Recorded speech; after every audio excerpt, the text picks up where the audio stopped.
mother's loving gaze at her newborn child born after long labor. A desperate gaze, searching through the rubble for a child after an earthquake. A tender gaze as one proposes to a beloved partner. A cold gaze when parting with someone once loved. A farmer's contented gaze, picking plump apples from a well-raised tree. A hollow gaze at the same tree, now withered from drought. A poor man's servile gaze, trying to flatter a wealthy friend for a loan. The proud gaze of someone coming out as gay, saying they love the same sex more than the opposite.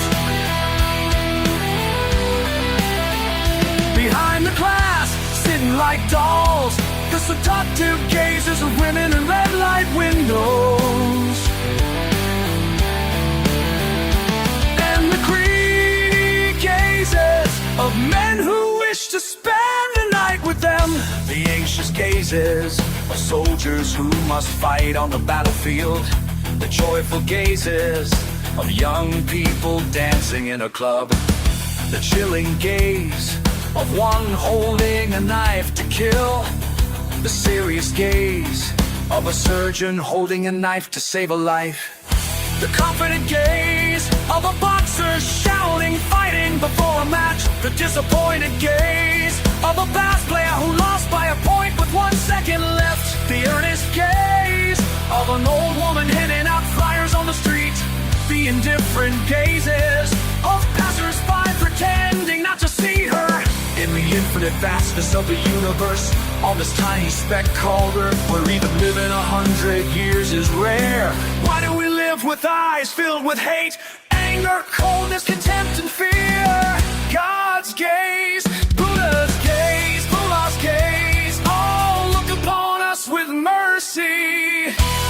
And mean what kind of gaze to live with now?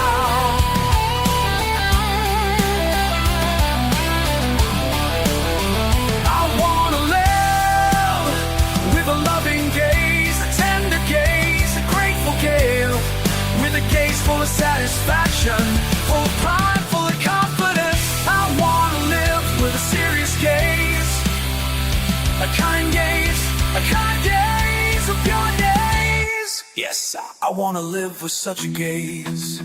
Even if I live in a tiny one-room home, I want to laugh with friends from time to time, and offer a coin to a homeless Cynthians free to free. That's the kind of life I want. And when the day comes that I die, I want to leave this world with a gaze that says I lived well enough, that I was happy enough. A gaze full of peace as I say goodbye to life.